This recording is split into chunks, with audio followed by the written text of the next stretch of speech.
The audio. Okay, anybody not happy with the video? Anybody planning to take those great vests home and show them to your families? Yeah, hands up. That's what I was telling you. All right. My understanding is it's $350 per vest, and the MTA can use the cash. So, oh, I'm sorry, we can't sell those? We can't. No, it's more.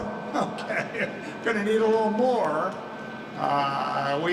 Do we take Venmo, PayPal, Zelle, and contactless cards? We take it all. All right. Is there anybody who is unready? Fantastic. We're going to get started here in just a minute. Thank you.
Good afternoon, everybody. Thank you for joining us. I'm MTA Chair and CEO Jana Lieber, here with Chief Customer Officer Shanifa Riera, Subway's Senior Vice President Demetrius Critchlow, Frank Anacaro, who runs the bus system for New York City Transit, and the Metro North President Kathy Rinaldi. Thank you all for being here. Listen, by now we've heard that there's a storm expected to arrive tomorrow morning. The snow is expected to reach 8 inches or more in the city, maybe more in the parts north. And it's supposed to start falling around 8 a.m. With a wintry mix beforehand, which is going to create a mess. No matter what happens, MTA is going to be ready. We have a detailed plan in place to deal with weather and to deliver safe service to New Yorkers. Not just for folks who are on their way to the office in the morning, but even those who are coming home from work at that time. New York is a 24/7 city. MTA runs 24/7, and we know riders in all kinds of situations, keeping all kinds of schedules, need to be able to rely on mass transit. People are making decisions now about whether to go into work tonight, and we recognize that many schools may be closed or operating remotely, but if you are traveling, MTA will be operating, and we intend to get you where you're headed, not to leave anybody stranded. Right now, we are expecting to run normal service on buses, on subways, on Long Island Railroad, and on paratransit, and we're going to be running a very robust but slightly modified schedule on Metro North. Of course, ridership is likely to be lower, but we still expect to carry more customers tomorrow than any other system in the United States does on their busiest days.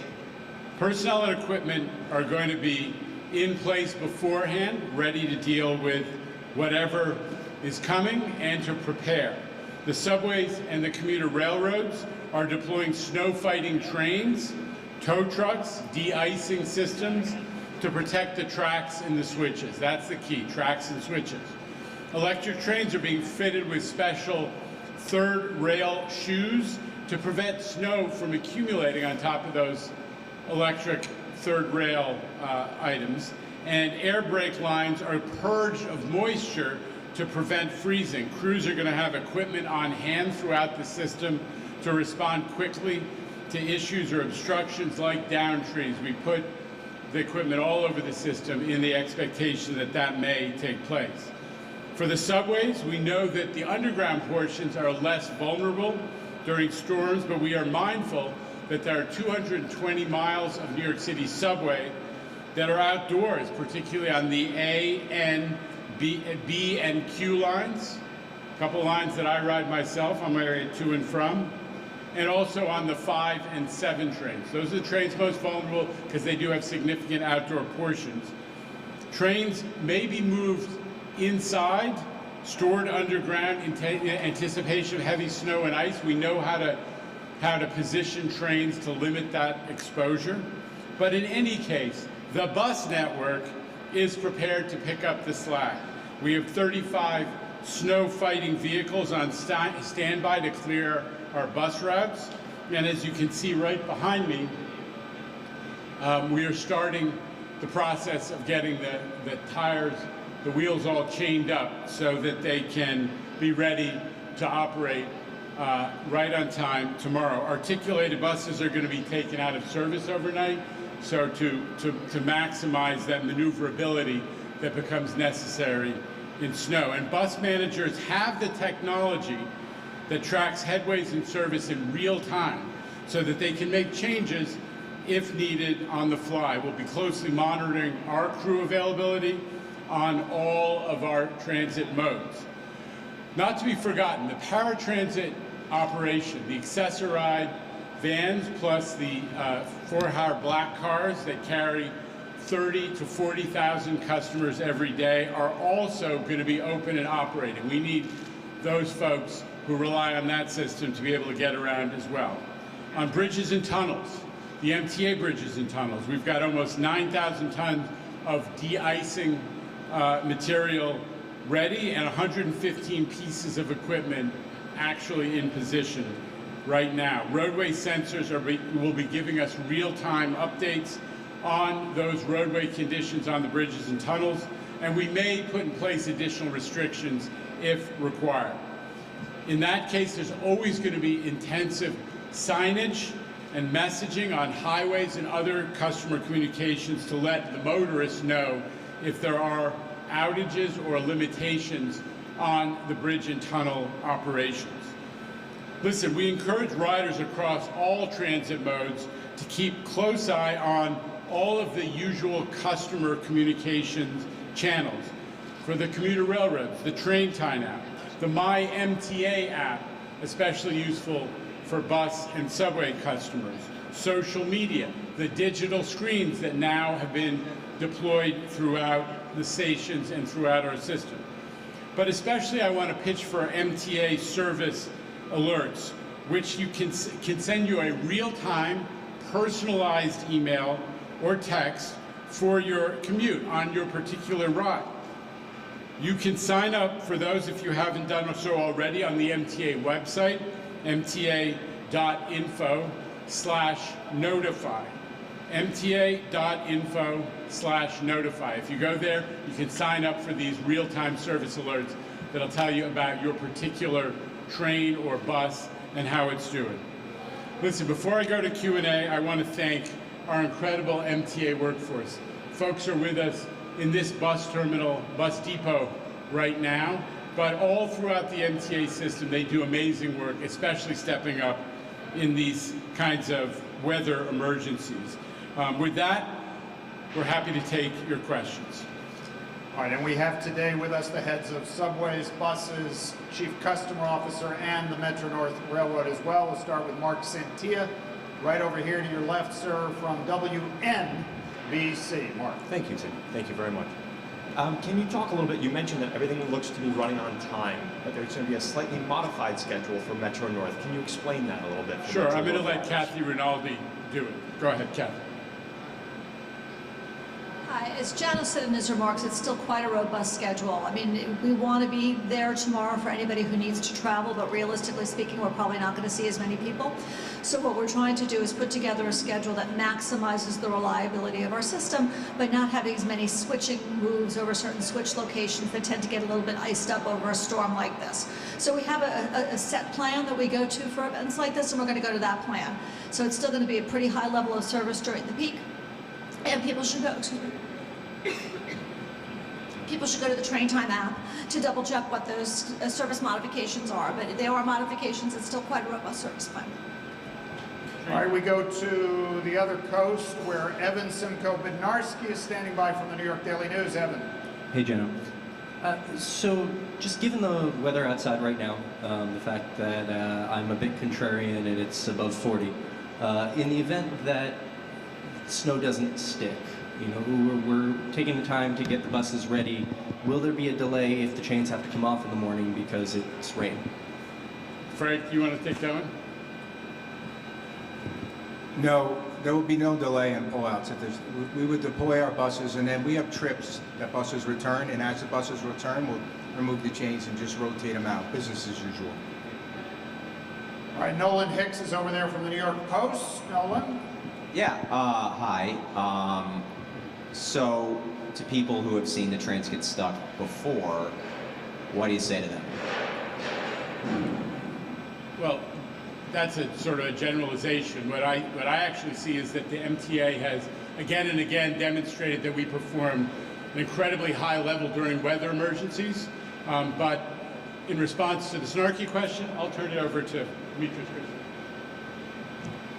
So end to end, we are prepared to provide a great service to our customers, whether it's communicating to them in advance what service issues we have on the system. So check the MTA.info for service alerts. But we're there, Salt and Sand stations will have roughly 4,000 employees out tonight to prep to make sure that our stations, our platforms are in great shape. We have teams coming out to handle our switches, and to de-ice the third rail so that the trains can get by smoothly. So ultimately, we are prepared to be able to provide full service for our customers. Sometimes when there's weather, people take pictures of the fires that get set on the tracks and on the switches to keep them from freezing up. Can you just sort of explain to people what exactly is going on there and why it's not an issue? So the only locations that we generally have pots which look like fires are locations that are a little more dated. Generally, they're in our yards, but all of our newer facilities have electric heaters for both switch heaters and along our third rails. So. And moving on, that's Kelly Mena right there from Spectrum's New York One. Kelly. Hi, yes. First time on one of these. Well, thank you. My question is the emergency management said today that other things they're looking out for is coastal flooding, water, things like that. Is the MTA and the transportation system prepared for that type? I know you mentioned snow, but what happens if water or anything like that? Listen, Kelly, we on a dry day we pump 13 million gallons out of the subway system. And as we've shown again and again, when rain comes, even torrential rainfall that the city's storm sewer system can't accommodate, we figure out how to keep the trains running. So I'm not concerned. But in answer to your question about coastal flooding, we've invested $7 billion since Superstorm Sandy in keeping those coastal areas, those areas that are vulnerable to coastal surge, from getting overwhelmed, covering up entrances, covering grates and vents, and installing submarine-type doors in many locations. We have a lot of protection against coastal surge. That issue I'm confident we will not be deterred by. And back there in the mezzanine, it's Greg Mocker from PIX 11. Greg. Chairman, some of the other storms this winter kind of ended up being slush or not as much. Are you expecting this to be a different one? Are you changing your messaging to people? You kind of cutting through the forecast fatigue a little bit that might come when it ends up being nothing? Listen, to be a modern person means you have a healthy skepticism about all weather predictions, but it's our responsibility at the MTA to plan for what is being forecasted. Right now, the forecast is of heavy snow, especially in the areas to the north and west of the city, and we're planning to deal with that and make sure we can keep the system running. If it doesn't come, the system's going to be running, and we will have done the preparation the public expects of us. All right, thanks everybody. Thank you very much. The third rail cleaning you were talking about, will that be more prevalent in the northern suburbs where the snow is expected to be of a much higher accumulation? I would say this, we have, throughout the system, we have those special shoes that push snow off of the third rail. What Demetrius is talking about is how do we deal with the vulnerability, the icing conditions on switches and in interlockings. So we will be doing it throughout the system, but there is, as we said, those the special equipment that knocks snow off of the electric third rail to make sure that we can run, and we use that pretty heavily throughout the system. All right, thanks everybody. Thank you for those monitoring live stream. We're going to send you some B-roll of the chaining of the buses. For those who are here, all of you here, they're going to resume chaining up the buses. You get some B-roll. Thank you.